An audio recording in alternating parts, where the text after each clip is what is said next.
श्रीराम समर्थ. जयाचा जनी जन्मनामार्थ झाला, जयाने सदा वासनामात केला. जयाच्या मुखी सर्वदा नाम कीर्ती, नमस्कार त्या ब्रह्मचैतन्यमूर्ती. जय जय रघुवीर समर्थ. श्रीराम. परमपूज्य प्राध्यापक के.व्ही. बेलसरे लिखित श्री ब्रह्मचैतन्य गोंदवलेकर महाराज चरित्र आणि वाङ्मय या पुस्तकातील पुढील वृत्तांत. योगभ्रष्ट शांताबाई. श्री महाराजांना पहिल्या कुटुंबापासून एक मुलगा झाला होता व तो तान्हेपणीच वारला हे मागे आलेच आहे. दुसऱ्या कुटुंबापासून त्यांना 2 मुलगे व 1 मुलगी झाली. ही मुले देखील लहानपणीच वारली. श्री महाराजांना जी मुलगी झाली ती रंगाने त्यांच्याप्रमाणे गोरी असून दिसायला मोठी सुरेख होती. शिवाय तिचे रडणे फारच कमी होते, म्हणून श्री महाराज तिला शांता या नावाने हाक मारीत. भजनाचे त्या मुलीला फार प्रेम असल्याने मंदिरामध्ये भजन सुरू झाले की तिकडे जाण्यासाठी तिची सारखी धडपड चालू होई. ती 1.5 वर्षांची झाली तरी तिला बोलता येत नसे, म्हणून खुणा करून सर्व काम चाले. परंतु एखाद्या रामाच्या उपासकाप्रमाणे तिचे खेळ खेळणे चालत असे.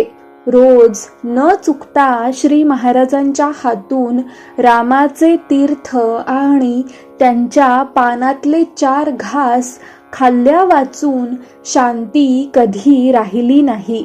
श्री महाराज निरूपणाला बसले म्हणजे ही लहान पोर तासभर उगीच त्यांच्या तोंडाकडे बघत स्वस्थ बसत असे आणि शांते तुला काय समजले असा प्रश्न केला म्हणजे मोठे गोडपणे हसून उत्तर देई.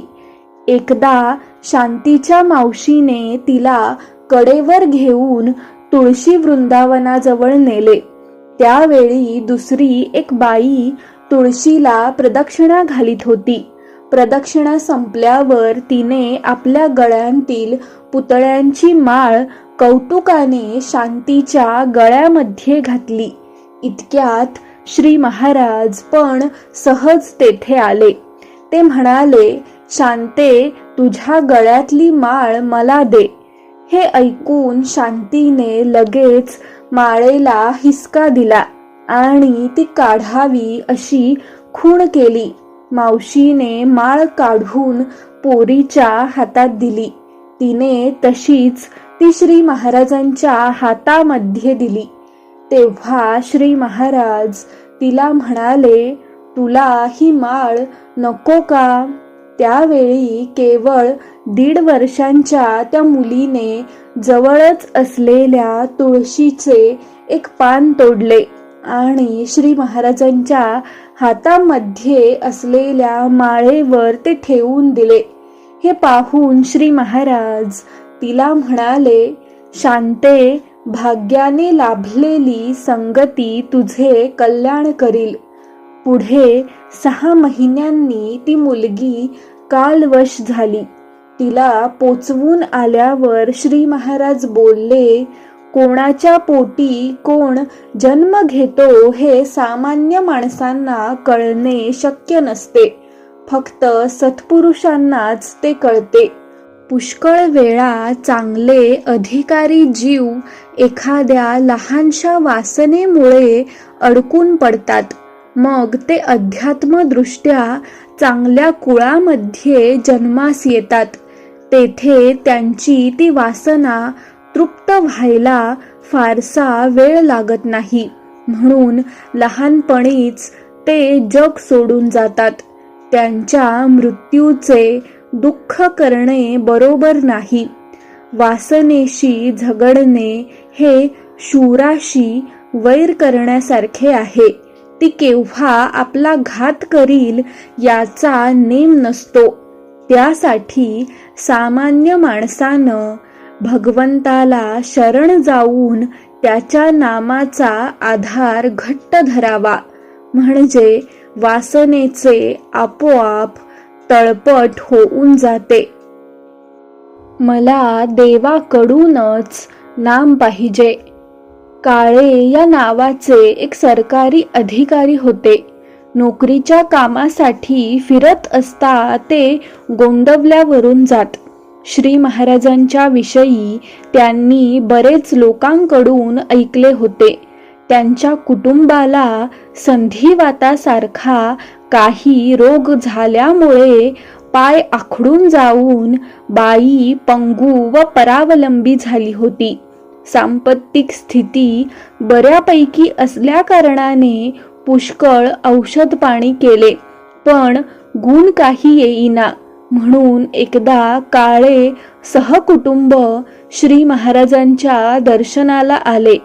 नेहमीच्या पद्धतीप्रमाणे श्री महाराजांनी त्यांचा फार आदर सत्कार केला आणि मुद्दाम येण्याचे कारण विचारले. काळे यांनी आपल्या बायकोच्या रोगाची सर्व हकीकत सांगितली. तेव्हा श्री महाराजांनी तिला बरे वाटेल असे आश्वासन देऊन एका काढ्याची औषधे सांगितली. त्या औषधांपैकी एक औषध तेथे कोणासच माहीत नव्हते. म्हणून काळे यांनी श्री महाराजांना तसे विचारले. त्यावर श्री महाराज लगेच म्हणाले, त्यात काय आहे ते औषध वाटेचा वाटसरू सांगेल. काळे गप्प बसले. नंतर काही वेळाने परत जाण्यास ते टांग्यात बसले. तेव्हा त्या बाईंना श्री महाराज बोलले, माय, पुन्हा याल तेव्हा आपल्या पायांनी चालत याल. पुढे टांगा 2-3 मैलांवर गेल्यावर एक कुणबी रस्त्याच्या मधून चालत असलेला आढळला. टांगेवाल्याने त्याला हटकले, तरी तो लवकर बाजूला होईना. म्हणून टांगा थांबला. इतक्यात तो जवळ आला. त्याने त्या औषधाचे दुसरे नाव सांगितले, ते कोठे मिळेल हे सांगितले आणि आपण आपल्या वाटेने चालता झाला. हा प्रकार पाहून श्री महाराजांच्या प्रत्येक शब्दाला काय किंमत असते याची थोडीशी कल्पना काळे यांना आली. काही दिवस काढा घेतल्यानंतर त्यांच्या बायकोचे पाय सुटले आणि पुन्हा ती बाई गोंदवल्यास आली. तेव्हा आपले पायाने चालत जाऊन तिने श्री महाराजांच्या पायावर डोके ठेवले. काळे यांचा स्वभाव जरा तापट व वादविवादप्रिय होता. श्री महाराजांशी त्यांचा परिचय वाढल्यानंतर त्यांच्याबरोबर अनेक प्रश्नावर काळे वाद घालीत आणि एखादे वेळी ते जर गप्प बसले तर श्री महाराज मुद्दाम त्यांना डिवचून वादाला प्रवृत्त करीत. बरेच दिवस गेल्यावर आपल्याला अनुग्रह व्हावा अशी इच्छा त्यांनी प्रकट केली. त्यावर श्री महाराज बोलले, पतिव्रतेचे लग्न जसे एकदाच लागते तसा अनुग्रह एकदाच व्हायचा असतो. म्हणून माणसाने त्या बाबतीत कधी घाई करू नये. गुरुची चांगली परीक्षा करावी, त्याच्या ज्ञानाबद्दल खात्री करून घ्यावी आणि मगच त्याला गुरुपद द्यावे. हे ऐकून काळे म्हणाले, महाराज, संत झाला तरी तो मानव प्राणीच असतो. मानव हा केव्हाही चुकण्याचा संभव असतो. म्हणून मला माणसाकडून अनुग्रह नकोच. मला देवाकडूनच त्याचे नाम पाहिजे. आपण तेवढी व्यवस्था करा. महाराज बोलले, राम करील तर तसेही घडेल. यानंतर 8-15 दिवस गेले आणि काळे रोज विचारू लागले.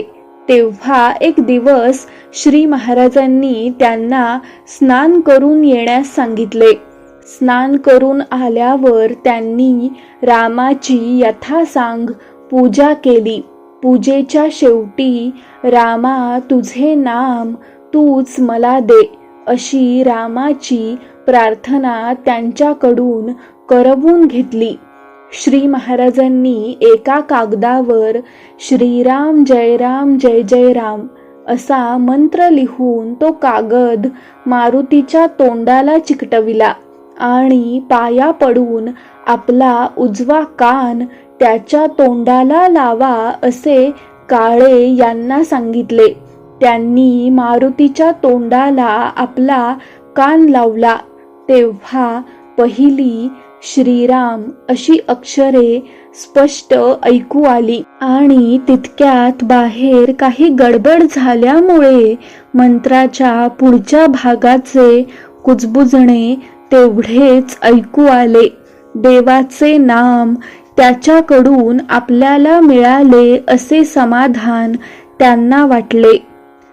जानकी जीवन स्मरण जय जय राम.